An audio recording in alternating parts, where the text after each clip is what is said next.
My name's Dr. Gary Krotas, and I'm a coach and author of The Idea Mindset, a book about how to figure out what you want and how to get it. The unlock moment is that flash of remarkable clarity when you suddenly know the right path ahead. When I'm in conversation with my coaching clients, these are the breakthroughs that are so profound that they remember vividly where they were, who they were with, what they were thinking when their unlock moment happened. In this podcast, I'll be meeting and learning about people who have accomplished great things or brought about significant change in their life, and you'll be meeting them with me. We'll be finding out what inspired them, how they got through the hard times, and what they learned along the way that they can share with you. Thank you for joining me on this podcast to hear all about another unlock moment. Hello, everyone, and welcome to another episode of the Unlock Moment podcast. Today, I'm delighted to have Dana Williams on the show, a champion of transforming your life through purpose. Dana's corporate career encompassed 25 years of marketing and leadership at Southwest Airlines. She's coached over 500 clients to success and created the first Gallup strengths-based daily planner, The Strengths Journal. She is a Gallup certified strengths coach and has seen the transformational power of accountability. As busy leaders, we want to accomplish goals that need an easy plan designed for our individual needs. Dana is an inspiring coach, author, and leader. We've been working together for the past year on her Dominate Your Day Clubhouse rooms. I know you'll enjoy hearing about her journey and how she's navigated the forks in the road. Dana, welcome to the Unlock Moment. Thank you so much. I appreciate you inviting me to your new podcast. So excited to be here. I'm so excited you're here. So let's start out. Take us back a little bit and tell us a little bit about your story of your journey through to senior leadership in Southwest Airlines. Yes. So I actually started at Southwest Airlines when the company was 10 years old. They're now 50 years old. So I was right out of college, started in in-flight. And then quickly at 21 became a manager and had to learn the hard way. I remember asking my boss, am I too young to apply for this manager position? He said, no, if you think you can do it, go for it. So I did. And then I loved managing and found that I really loved the whole HR opportunity that I had with managing in the operation area. And so I moved into the HR department. And in the HR department, I was responsible. It was a small group and there was only 5,000 employees. And I learned how to hire, how to train, how to develop people. And I was all of 24 at that time. And then my husband and I moved to Nashville, Tennessee. And he's in real estate. And this was at the beginning of one of the real estate crashes of our career as husband and wife. And we moved to Nashville, didn't know a soul. And I decided that I had to leave Southwest at that point. And so I decided I wanted to get into marketing. Got this opportunity to work for a real estate development company and became their marketing director. Opened up the first downtown mall in Nashville at the time. This was in the late 80s, early 90s. And I had a background in retail, which I think you do too. And so I loved it. I really love the whole marketing, developing the marketing plan. We've won an award for our opening, and it was just so fun. And from there, we moved back to Dallas, and about 4 years later, and Southwest came calling again. And this time I got hired in the marketing department because of my marketing experience. And it was so much fun. And I came to Southwest at that point when were just starting to grow in California, starting to grow acquired another airline. So I've actually gone through 2 acquisitions of other airlines and just grew my way up into marketing. And at that point, I was in my early 40s and decided I really wanted to be home with my daughter and just start my own business. So I started my own business as a consultant, helped start a Christian high school, did a lot of cool volunteer things. And then about 2008, when the market hit again, another crash, my husband got cancer, his partner died, and our marriage went in the tank. And I was like, wow.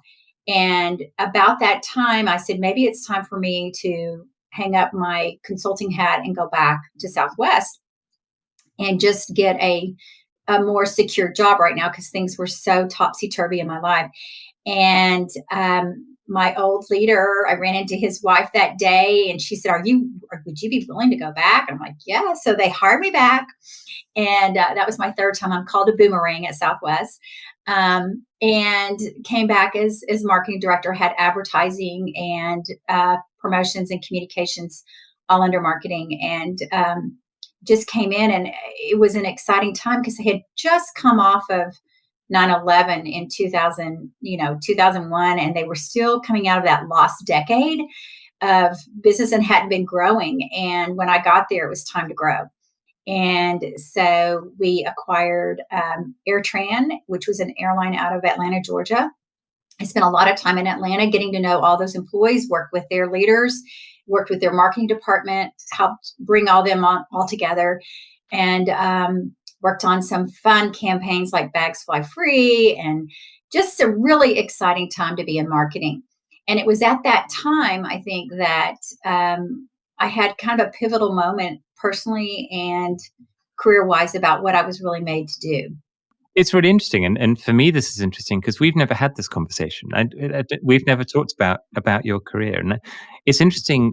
I mean, you see this a lot in retail as well. People who started, on the shop floor, and 10 years later, 20 years later, 30 years later, they're in senior management, but they've got a certain perspective on that business because they know it Mm, end to end. And for me, coming into retail, I came on a very different mhm. path where I'd never worked in a shop, I'd never worked in a warehouse. And actually, it was, I think you have a very different perspective when you walk into that environment, and you don't really understand how it is, at the coal face, as it were. So when you were a senior leader in that role, did you use your experience, when you first started out in your career? Did you find that helpful, to be the senior leader? Absolutely.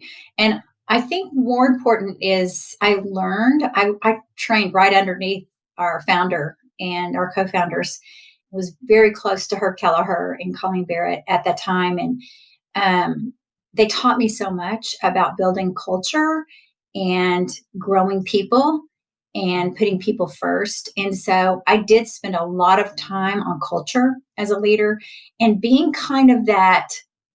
As I came back the third time, it was being that historian of, here's what the movement of this company is about, and you're a part of making that difference.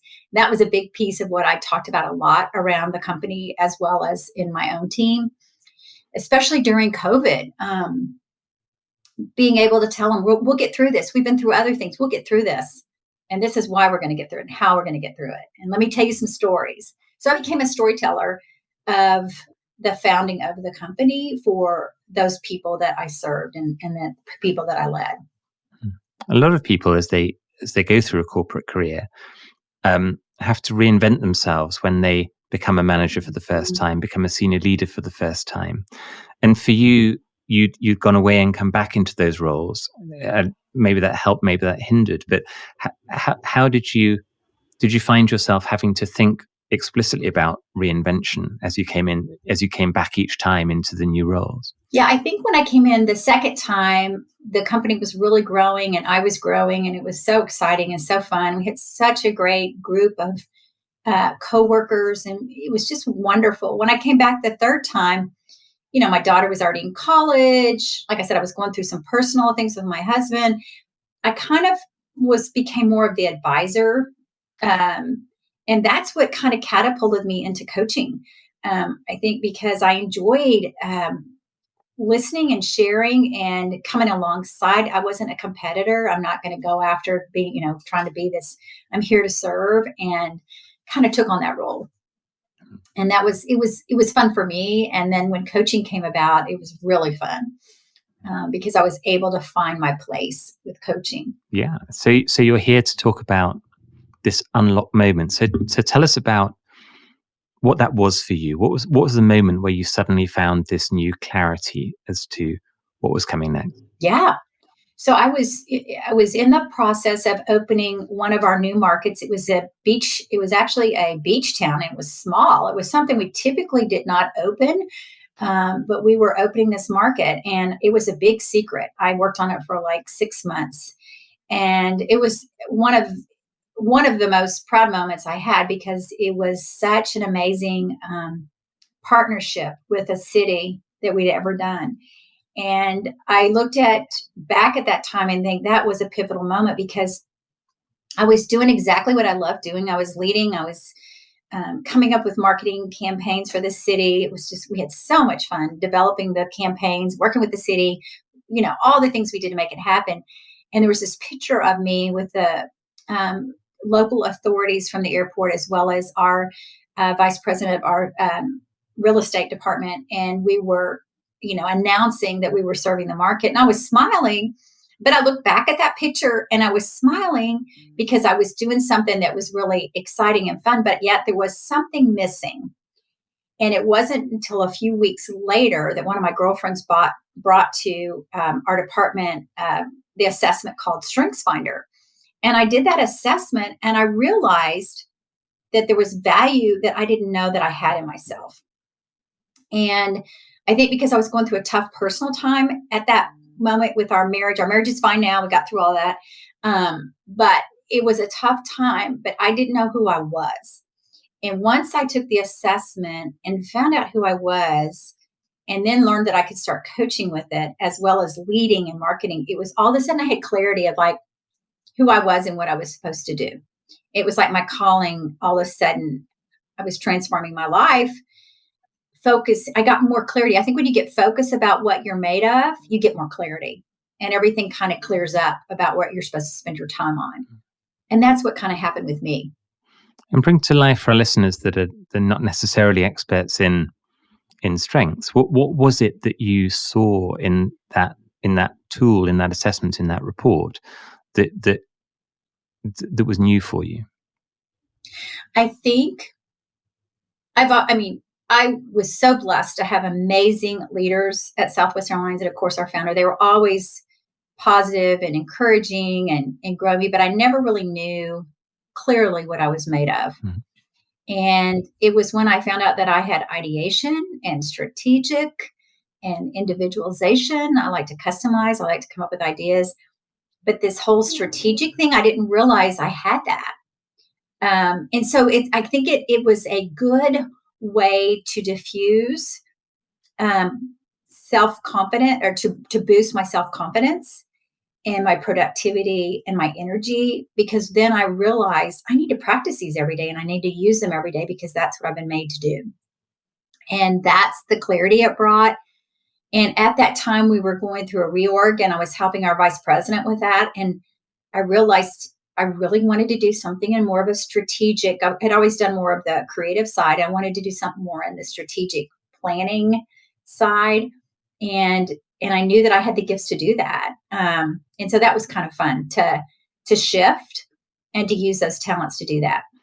And what was the moment when you knew that you needed to do something different? Was it on reading the report? Was it talking to somebody about it? What was? No, it took probably, once I got the report, it wasn't until a coach went through the report with me. And this is one thing why I say everybody needs a coach, right? Because you can look at the report and go, okay, and then just stick it in your drawer, and never look at it again. And that's kind of what happened to me the very first time I took it. I thought, well, this is great. But it was about a year later or 6 months later when we were doing the reorg that I pulled it out again. And then we got actually coaching from a coach on it. And she really helped bring out what was in the report and helped me see where my sweet spots were and helped me see where my basement and blind spots were. I mean, we all have both, right? But I think we've grown up with people saying, well, you're really good at this, but you need to work on this. And I was always I'm pretty much a cup half full person, but I was probably putting myself down too much about what I didn't have. And once I learned what I did have, and I learned that I need to be there and spend my time there, then it just energized me more. So it was probably about that moment in time. And then when I started applying it every day. And how old were you at that time, do you think? Gosh, I was probably late 40s. Yeah, probably late 40s.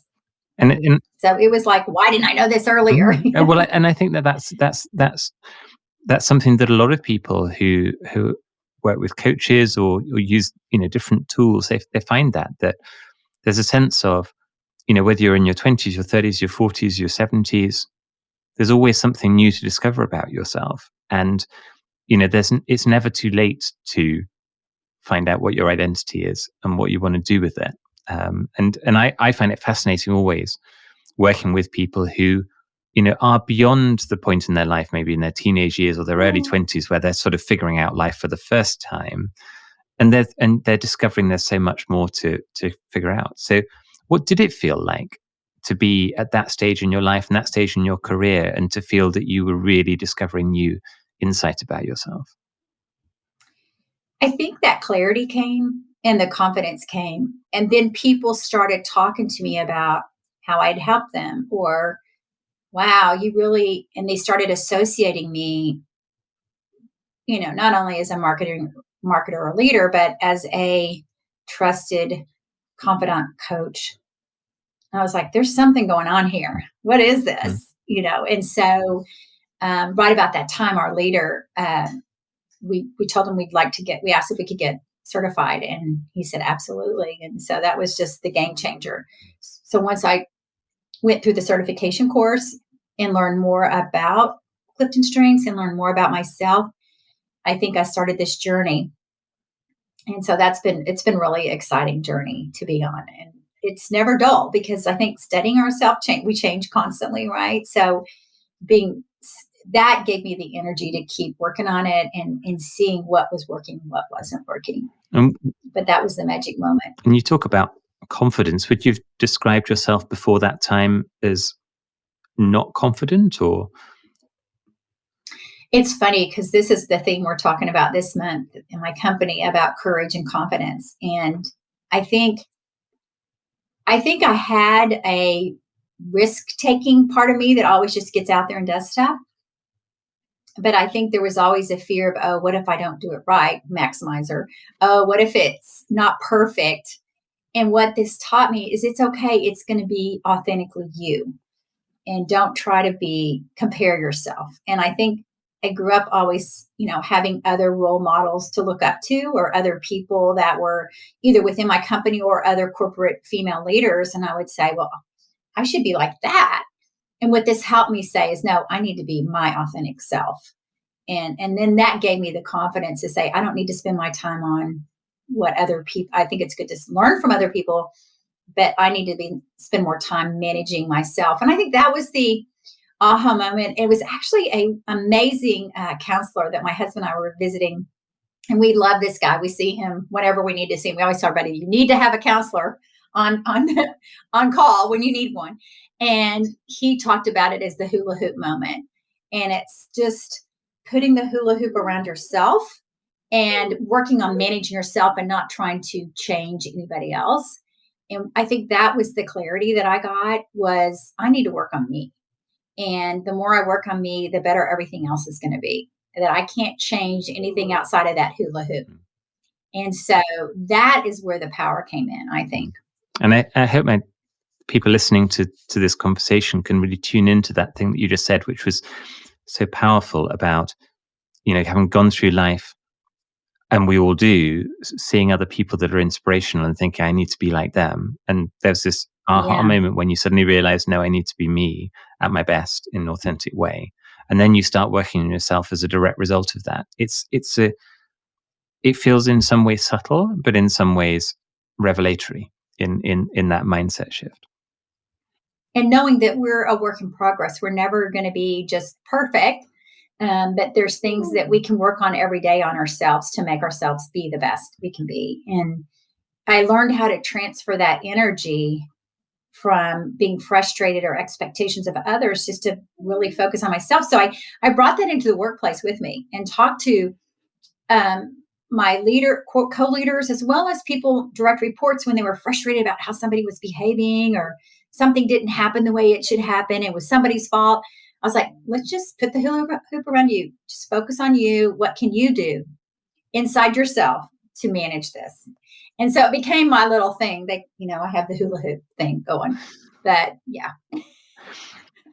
So what happened next? What changed as a result of that realization? So then as I went on this journey with Gallup, I was working with Gallup and working with Southwest. And again, I had this fabulous leader, and we started getting calls from other departments within the company saying, "Hey, we hear y'all are using strengths. We want to do that. How did y'all do it? Can you help us?"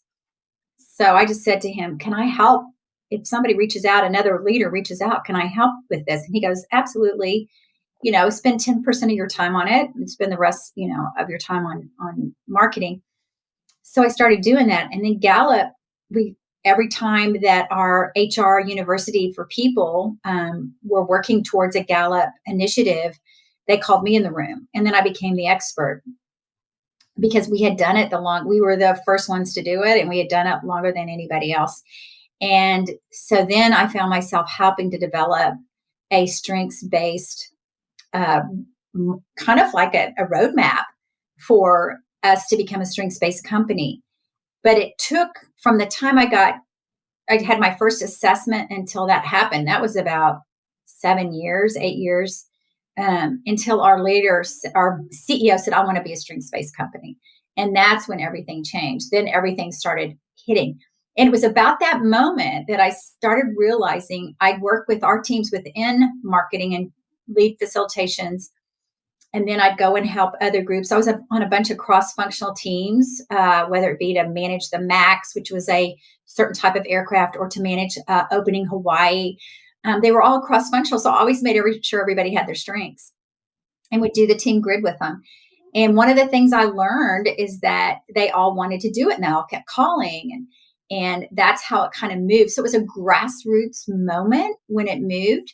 But I realized after I'd worked with them on their strengths, I said, "How do I know they're going to keep doing this?" It's probably like with your book, The Idea Mindset. How do you know they're going to keep doing it? They've got a actual book they can hold and they can talk through. So that's why I created the strengths journal. And I knew I was going to be going out on my own, but I had no idea when. And I said, "I'm just going to start working on this." So about almost 3 years ago, I went to Gallup and said, "Can I create a strengths based journal? Will you license me to do that?" And they said, "Yes." And I told my leader about it. I told the people I work with, I said, "I'm creating this journal. I don't know where this is going."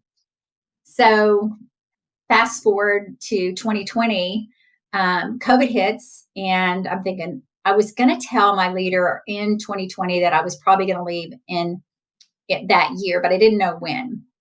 Well, then when COVID hit and all the challenges, and they needed people to take early retirement, early packages, I thought, well, here's my opportunity. So I was ready. And I think that's what I tell people when they're thinking about starting their own business or leaving corporate.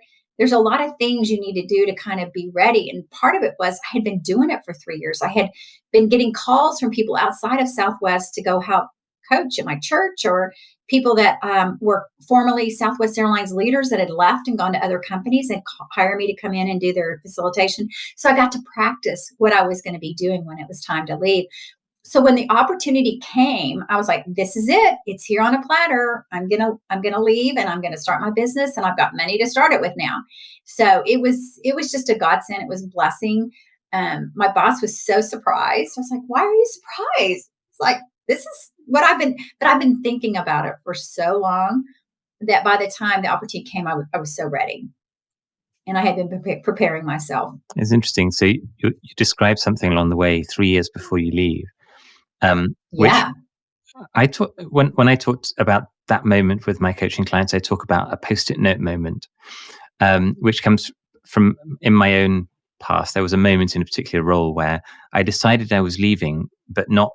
I didn't know when and I didn't know where to, but I just decided that I was leaving, and I wrote on a post-it note to a colleague, and I just put "I'm leaving," and put on the post-it note and put it on their desk, and they went, "When are you going?" And I said, "I don't know." But there's something in that moment of deciding that at some point the path is somewhere else, and that's what you're talking about 3 years before you left. Yeah, What absolutely. was the trigger then? When at that moment when you said, "I don't know when, and I don't know quite how yet," and in reality it's going to be 3 years down the line. But what's the trigger when you went, "I know that this is my future beyond the role that I'm in today"?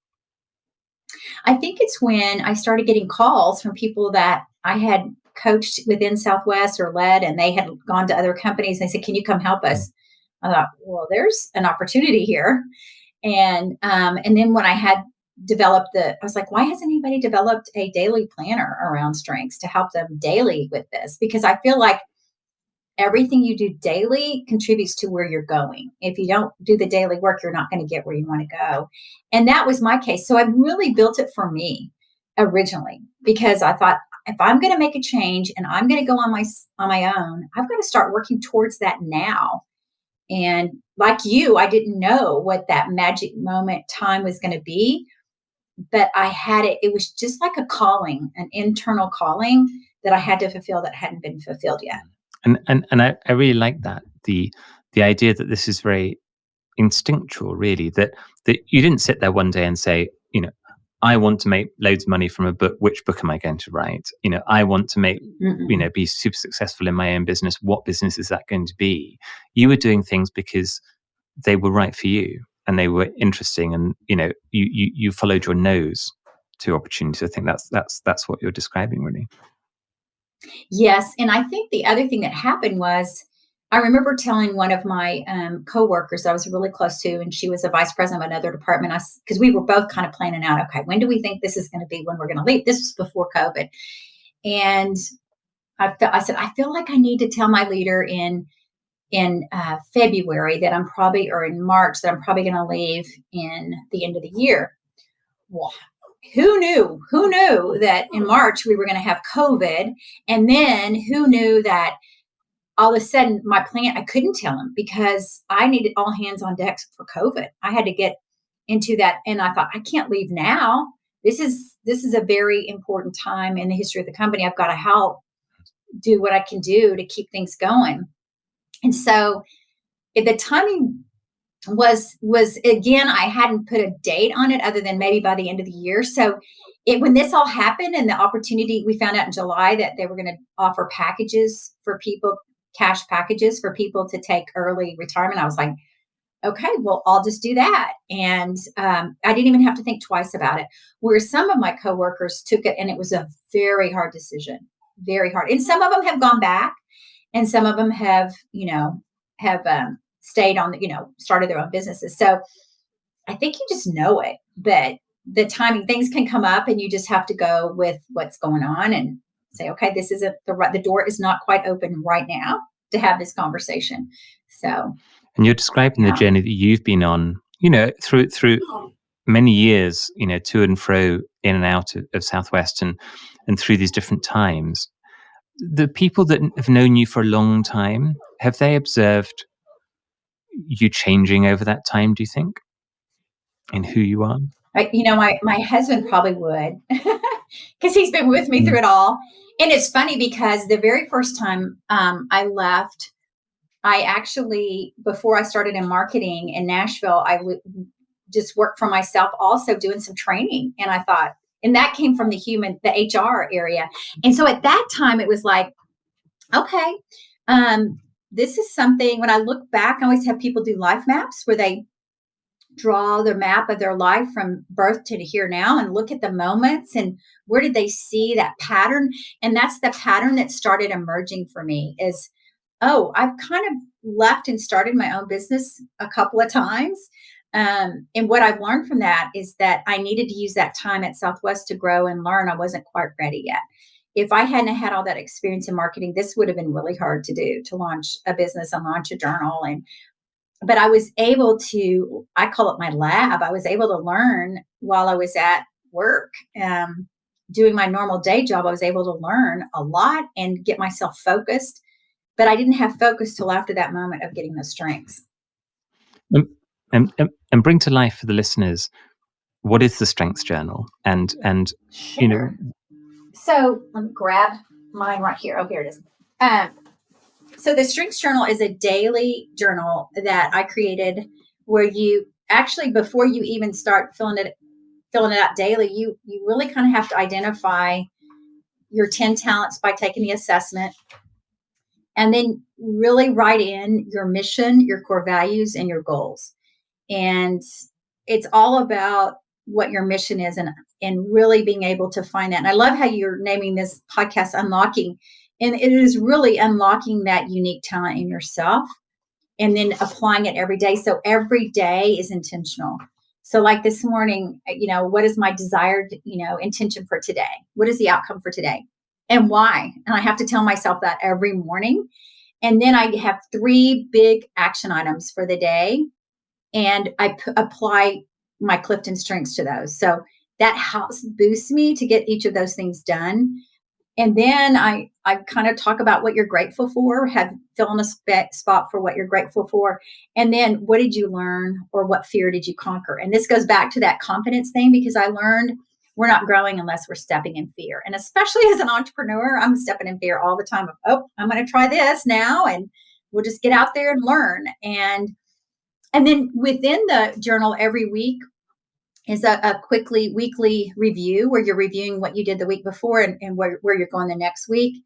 And then also reviewing your well-being, which is so important right now coming out of pandemic, your mental health, and managing the 5 areas of well-being that we know from Gallup, which are around, community, physical, community, physical, financial, and learn your actual work, what you're doing at work, your career well-being, and then how you're feeling within I call it faith. It could be, people call it different things, but in the community. So you kind of have to rate those every day. And how you're managing your social, that's so important. We need 6 hours of social every day, whether it's this, like on a podcast where I'm talking to you. But I think during the COVID, people got in a habit of just being by themselves and on Netflix. And so I have them rate themselves every week on how they're doing with their well-being. So it's been fun. I launched a boot camp about 4 weeks ago, and we have people working on their mission statements right now. And it's been fun. I think my passion is really helping people birth their purpose and live it every day. And I think that's what happened to me. Once I found that purpose, then I was so energized, and I felt clear about where I was spending my time and where I was going. And do you think that purpose crosses your corporate career and what you're doing now, or do you think you discovered it at this point of transition? So I have high belief in my strengths, and I think those are, core values are unwavering. So I felt like I worked for a company that was mission-based, and it was about getting people the ability to go where they want to go at a low price with great customer service. And I think that building my business right now is purposeful as well, which is helping people birth their purpose and live it out every day. So I think I learned from that and I think I'm attracted to that. I'm attracted to something that's purposeful. And having gone on this whole journey, what have you learned about yourself, do you think?